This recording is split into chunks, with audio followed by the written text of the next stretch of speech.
Interview, le débat, l'interview, entretien.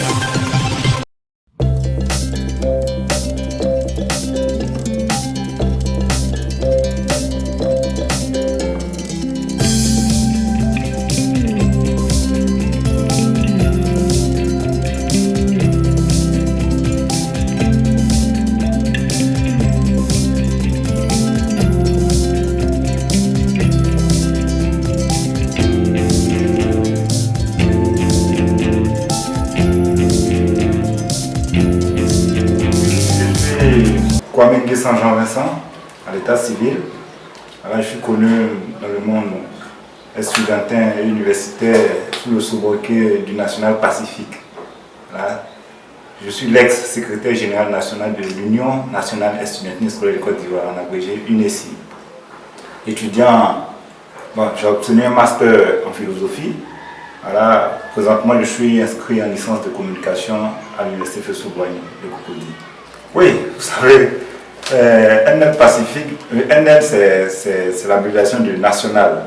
Alors Pacifique, c'est le surnom que je me suis donné, je me suis attribué en tant qu'étudiant militant dans une organisation de défense des intérêts des étudiants, bien évidemment. Dans notre milieu, on se donne des sobriquets. Voilà. Moi, j'ai choisi de m'appeler le National Pacifique. Parce que moi, j'aime la paix. J'aime les débats d'idées, j'ai en horreur la violence. C'est pourquoi je me suis baptisé National Pacifique.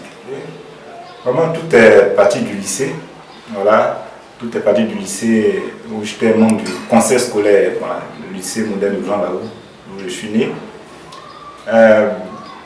Il y avait la FESI, en son temps, qui était l'organisation phare. Voilà. Nous étant au lycée, on ne savait pas qu'il y avait d'autres organisations à part la FESI. Nous, on militait au conseil scolaire. Et il se trouve que, comme d'habitude, comme on le sait, les éléments de la FESI s'imposaient par la violence. Voilà, chose que vraiment, nous, on n'appréciait pas. Mais bon, n'ayant pas d'autre choix, on ne faisait que subir. Jusqu'à ce qu'un aîné qui a eu le bac avant nous, qui est venu à l'université, au cours de l'une de ses visites au lycée, nous a présenté l'UNESI, qui est l'Union nationale estudiantine scolaire de Côte d'Ivoire. Il nous a dit que c'est une structure de défense des intérêts des élèves et étudiants, tout comme la FESI. Et donc, mais à la différence, c'est que cette structure-là prône la non-violence, prône la paix dans le règlement des litiges, des problèmes de notre secteur.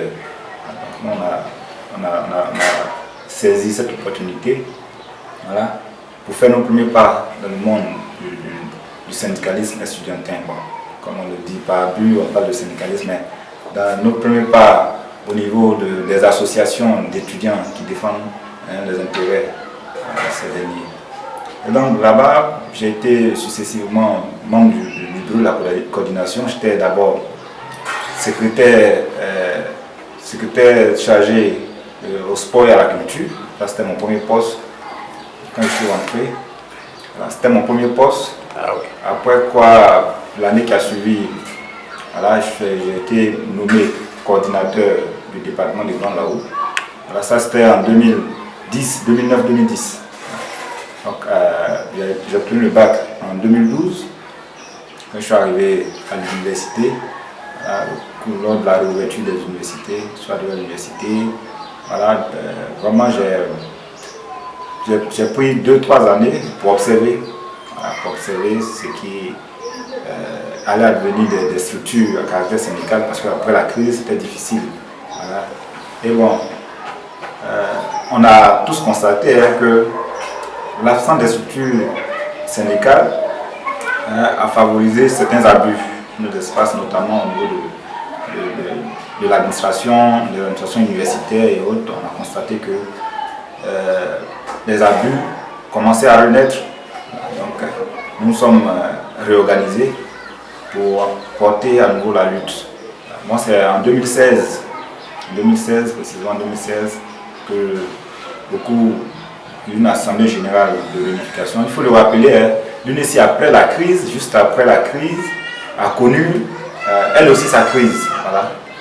Il y avait un bicéphalisme qui battait son plein à l'UNESI. L'UNESI avait, comme on le dit, deux directions. Mais c'est en août 2015 qu'il y a eu la réunification des deux tendances. Un an après, 2016, moi je prends la tête de l'UNESI pour réorganiser l'UNESI, pour restructurer l'UNESI, pour réimplanter l'UNESI sur toute l'étendue du territoire national. Voilà. Il faut dire que ça n'a pas été facile. Ça n'a vraiment pas été facile parce que on a fait plus de 10 ans sans exister en tant que tel. Et en tout cas, ça fait qu'on n'avait plus de base. Il fallait travailler, avoir des bases, et puis bon, après, penser à mener la lutte. Donc nous avons travaillé à cela jusqu'à ce qu'en 2020, voilà, nous sommes sentis aptes à porter maintenant les problèmes des étudiants. Et donc pour ce faire, on a estimé que l'union des structures syndicales pouvait nous permettre de résoudre nos problèmes plus efficacement. Et c'est dans ce contexte qu'on a créé, voilà, je suis l'initiateur du collectif AGESI, voilà, qui signifie Assise de la jeunesse estudiantine et scolaire de Côte d'Ivoire, dont je suis le porte-parole. Donc à travers ce collectif-là, nous avons vraiment mené des luttes, voilà, en ce qui concerne l'école doctorale qui devait passer en 2020 de 90 000 à 590 000. Voilà, nous avons bataillé pour que l'inscription à l'école doctorale soit maintenue à 90 000 francs. Voilà. Il y a eu les questions de paiement de bourse. Et bon, en tout cas, plusieurs questions ont été soulevées. D'autres ont été traitées, voilà, mais d'autres demeurent encore. Voilà, c'est ces questions-là même que nous allons aborder parce qu'on estime que même quand les structures à caractère syndical n'existent plus, voilà, il ne faudrait pas que ce soit la porte ouverte aux abus. Voilà, donc en tant qu'étudiant, en tant que citoyen, on a le devoir d'attirer l'attention des autorités, des populations, de la communauté nationale et internationale sur certains abus et aussi sur certains dysfonctionnements de notre système d'enseignement supérieur à la richesse du fil. Ça, c'est en ce qui concerne l'enseignement supérieur. Il y a aussi l'éducation nationale, il y a l'enseignement technique et professionnel. Voilà. Et on se dit qu'il faut, quel que soit là où on se situe, il faut continuer la lutte, il faut continuer de dénoncer, et puis il faut faire aussi des propositions de solutions. Voilà. Nous n'arrêtons pas seulement qu'à dénoncer, mais quand on dénonce, on propose. Voilà. Donc, c'est de grands là-haut, du lycée que je suis arrivé à la tête de l'UNESI en 2016 précisément.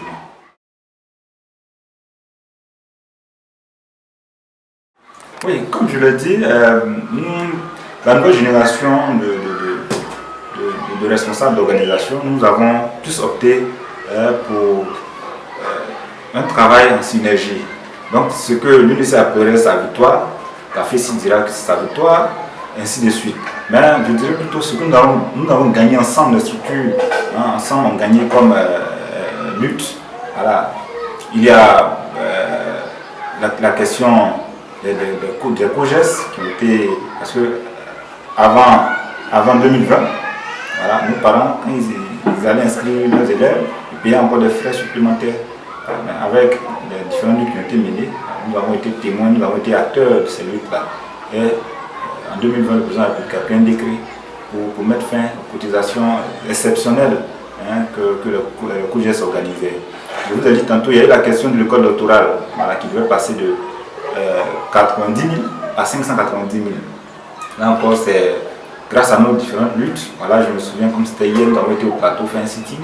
Voilà, et c'est après quoi, M. le ministre de l'Enseignement supérieur a laissé des instructions pour que l'inscription reste à 90 000 francs.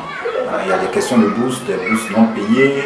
Voilà, il y a des questions aussi, il y a la question du paiement de la bourse surtout. La question du paiement de la bourse. Cette question a fait que j'ai été expulsé des résidences universitaires parce que, tenez-vous bien, vous le savez, c'est un secret de polichinelle. Des organisations, voilà, se constituaient pour rançonner les étudiants boursiers. Voilà, nous avons estimé que ce n'était pas normal, voilà, que des gens aillent se mettre au guichet de paiement pour prendre un manu militari de l'argent aux étudiants boursiers. Voilà. Donc nous avons opté pour la bancarisation et plus tard nous avons aussi soutenu le projet de paiement électronique Trésor, qui est Trésor Pay, Trésor Money, nous avons soutenu. Voilà, les preuves sont là. Voilà, dans la presse, nous avons lutté pour que le paiement se fasse désormais par voie électronique. Et c'est ce qui est effectif aujourd'hui. Aujourd'hui, les étudiants ne font plus faire des longs rangs pour pouvoir percevoir l'argent. Ils ne sont pas violentés. Ils sont chez eux à la maison. L'argent vient dans le mobile money. Donc ça, je pense que, entre autres, nous avons mené tant de luttes. Voilà. Il y a la question la question des cartes d'étudiants. Voilà, c'est pas notre lutte qu'aujourd'hui les étudiants ont des cartes. Sinon, on va revenir, on va faire un gros point sur ce sujet des cartes d'étudiants. Voilà. On a fait plus de 7 ans où les étudiants n'avaient pas de cartes d'étudiants. Ils allaient, ils allaient prendre ce qu'on appelle les certificats de scolarité, voilà, pour justifier qu'ils sont étudiants. En plus d'avoir payé l'inscription, ils ont droit à une carte d'étudiant qu'ils n'avaient pas. Voilà.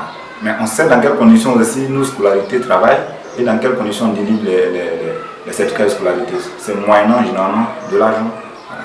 Et donc nous avons dit non, c'est pas normal. Quand un étudiant est inscrit, il doit avoir accès à sa carte d'étudiant pour pouvoir justifier du titre d'étudiant. Voilà. Donc en tout cas, nos victoires sont des gens, il y en a tellement.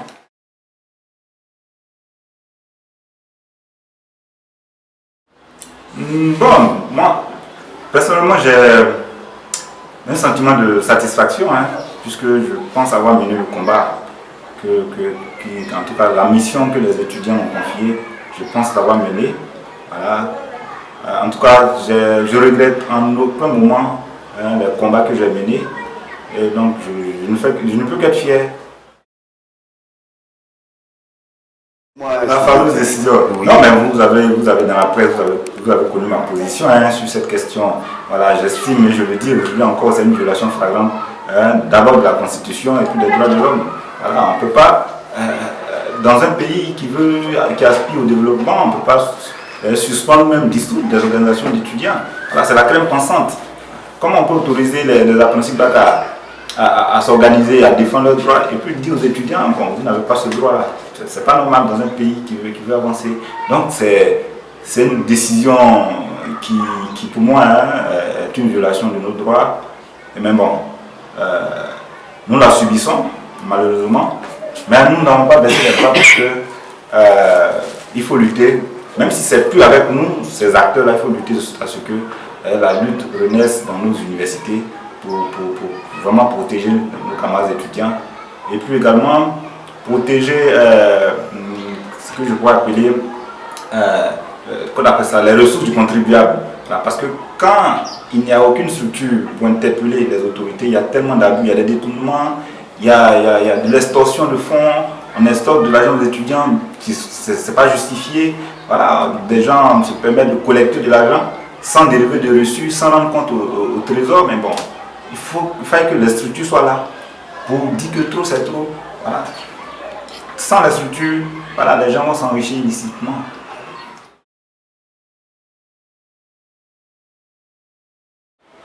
Oui, c'est toujours dans l'élan de la lutte. Un matin, bon, oui, je salue la mémoire du camarade de la FESIM qui a été lâchement assassiné.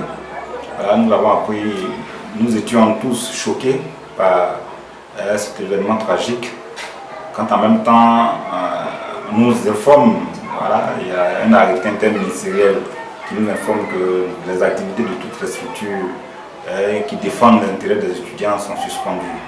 Voilà. Et donc là, nous avons pris ça comme, on a estimé que ce n'était pas logique. Voilà. La structure qui s'est rendue coupable de cet acte ignoble est bien identifiée. Voilà. Ça n'a pas été un affrontement entre des organisations estudiantines. On aurait pu dire, bon, comme les organisations n'arrivent pas à cohabiter, on va les... Mais c'est au sein d'une organisation qu'il y a eu des querelles internes. Voilà. Et donc, on estime qu'il est injuste qu'on sanctionne toutes les organisations en même temps. Donc, moi, en tant que responsable d'organisation, moi, je suis monté au créneau. J'ai condamné cette décision. Cette décision, elle viole nos droits. Voilà. Nous étions dans une démarche de saisie des avocats. nous avons même rencontré un cabinet d'avocats, voilà, pour qu'on puisse saisir le Conseil d'État et le Conseil constitutionnel pour que cette décision-là soit cassée. Voilà. À côté, en tant qu'organisation, nous avons une plateforme Facebook sur laquelle on faisait des publications. Voilà, on faisait des publications parce que nous, on a compris la mesure de dissolution. Pour ne pas dire, à cette étape-là, c'est la mesure de suspension des activités. Pour nous, c'était qu'on ne doit plus faire de réunions, on ne doit plus s'attrouper et autres, mais bon, on pouvait communiquer sur nos différents canaux de communication, qu'on appelle ça au niveau de Facebook et autres. Donc, du coup, nous, on s'est dit que ça allait se réunir dans une salle, faire une réunion, ou bien lancer un mot d'ordre de grève qui serait violer l'arrêté interministériel. Non? On a commencé à faire des publications, non seulement pour dénoncer le fait que les étudiants soient expulsés. Donc, à partir de là, nous avons commencé à dénoncer le fait que nos camarades étudiants ont été expulsés manu militari des résidences universitaires. J'ai eu même à passer sur RFI. Donc, j'ai fait un passage sur RFI, voilà, pour dénoncer cette décision-là. Et après quoi, j'ai commencé à recevoir des menaces, voilà, des menaces venant du ministère de l'enseignement supérieur. Ils me disent qu'ils allaient me faire arrêter et tout ça. Ma dernière publication date du 13 novembre 2024.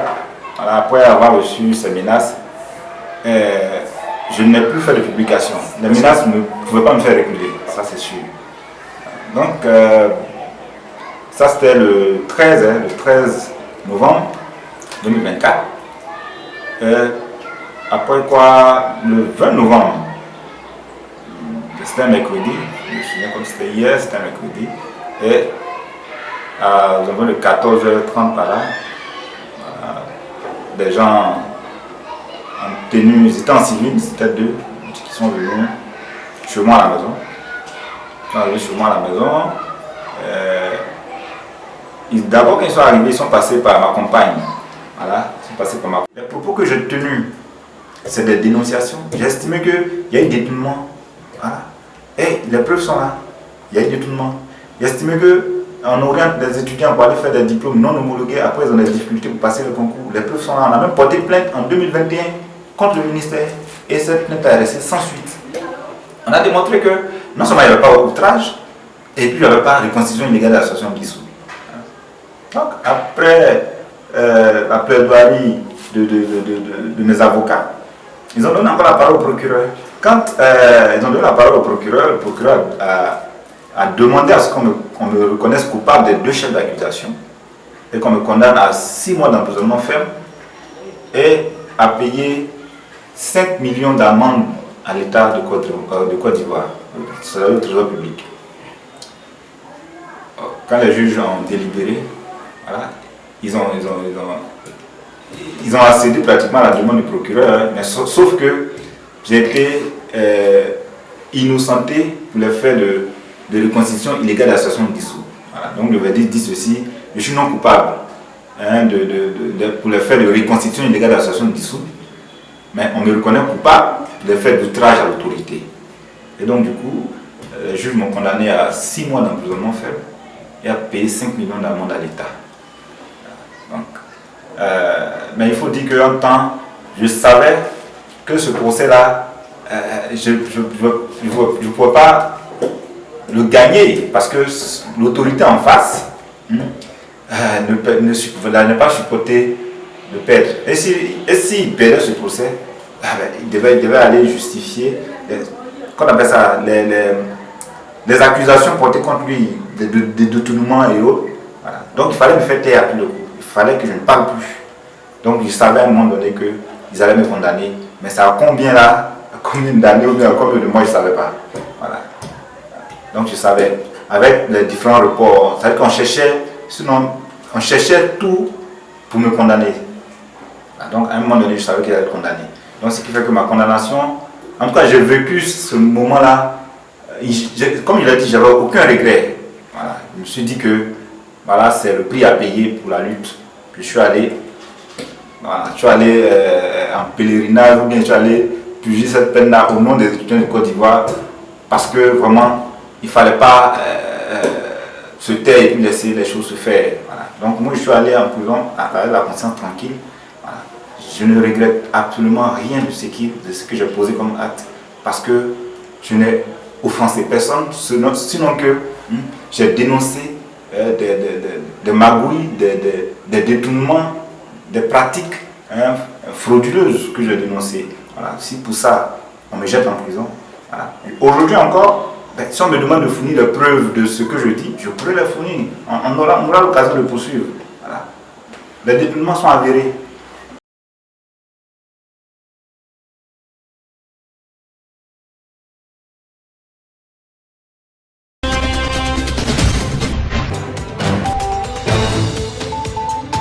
Le débat ivoirien. Le débat ivoirien.